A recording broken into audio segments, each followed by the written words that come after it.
Hi guys, happy Halloween. Today is the final day of our Vampire Tarot Daily Draw. I'm sad because I've been having fun doing this, but I hope you guys enjoyed this, and I would love to do this again with another deck. So I'm just going to ponder which one it's going to be for the next one. So anyway, oh yeah, to commemorate Halloween, I'm wearing my George Romero Night of the Living Dead necklace. I found this thing at a Value Village, like it's a thrift store in my city, for like 99 cents a little while ago, and as soon as I laid eyes on it, I was like, baby, you're coming home with me. It was just too perfect, so I had to get it. So anyway, I'm wearing that in honor of Halloween today, and 7 of Garlic Flowers just flew out at us, which is the 7 of Pentacles. So let me get this going. Oh, by the way, I know I'm getting this up late because I was working a full shift today. Did not have time to do it earlier, and I wanted to do a video draw today since it was the last one. So I didn't want to just do like a blog entry. I wanted to do a video draw. So let's get on with it. Okay, let me draw here. What's our Halloween card? What's our final Vampire Tarot card going to be for Halloween 2013? This one. Okay. Knight of Knives, which is the Knight of Swords, and the character he has chosen to represent the Knight of Knives or Swords is Samuel Taylor Coleridge. I believe he was a writer. Forgive me if I'm wrong, but I will double check it in the book anyway. So the Knight of Knives corresponds to the Knight of Swords in the Rider-Waite Tarot, and the Knights are one of the court cards. Page, Knight, Queen, and King are all court cards, and they are said to represent people, generally, who are in our lives. Knights are said to represent adolescents, or maybe people, I guess, virgin, kind of in their early 20s, you know, in that really feisty area, that really feisty time period. Either somebody who is in that age group or somebody who is in the mindset of that age group, somebody whose personality is sort of in that mindset. And like I said, doesn't have to be a man. It could also be a woman. It's just kind of general energy of the card.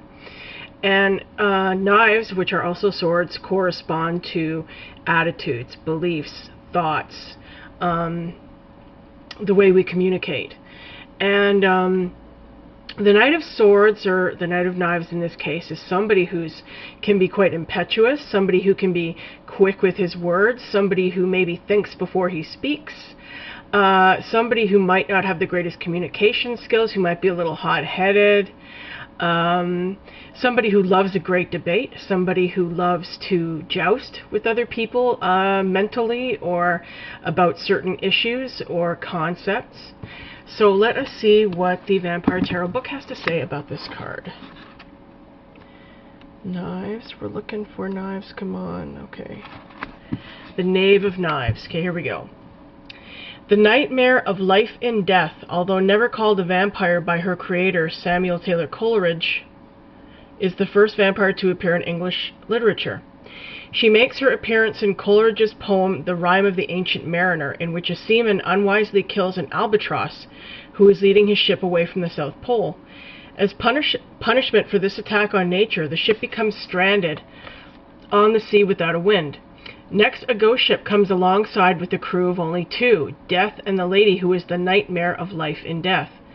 Death and the lady play dice for the souls of the crew. Death wins most of the dehydrating crew, but life and death wins the mariner, who lives on while the others die and is eventually condemned to wander the earth telling his story to whoever will listen. In the now famous lines from his poem, Coleridge described his vampire. Oh my God, you know what? I've been reading the wrong description. Scratch that. I was reading the Knave of Knives. I'm sorry. See? Knight of Knives. Okay, God. This is embarrassing. Pardon me. This card depicts the English poet Samuel Taylor Coleridge. Although he never used the title vampire for any of his characters, Coleridge was the first English author to write about vampires in his poems. His first vampire was the lady called the Nightmare of Life and Death in The Rime of the Ancient Mariner, published in 1797, and he returned to the theme of a female vampire again in 1798 and 1800 in his poem Christabel, which combines lesbian eroticism with psychic attack and was the inspiration for Le Fanu's Carmilla. Although he is one of the founders of English Romanticism, and in poems like Kubla Khan, he is visionary and intuitive, Coleridge is also philosophical and intellectual. This card represents someone who is innovative in his philosophy and able to combine thinking with intuition. Nice. Okay, so this is somebody who is quite mentally adept, somebody who has the ability to play around with thoughts, play around with concepts, play around with language. So this card could be suggesting to us that we will be encountering somebody today, or have somebody in our life who requires us to think carefully while we communicate to them.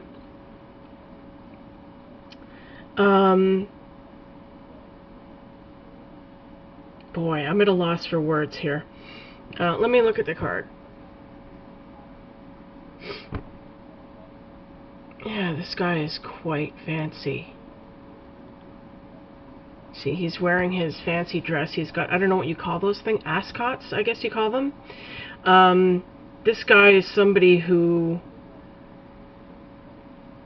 probably is quite proud of his intellectual abilities and his mind, and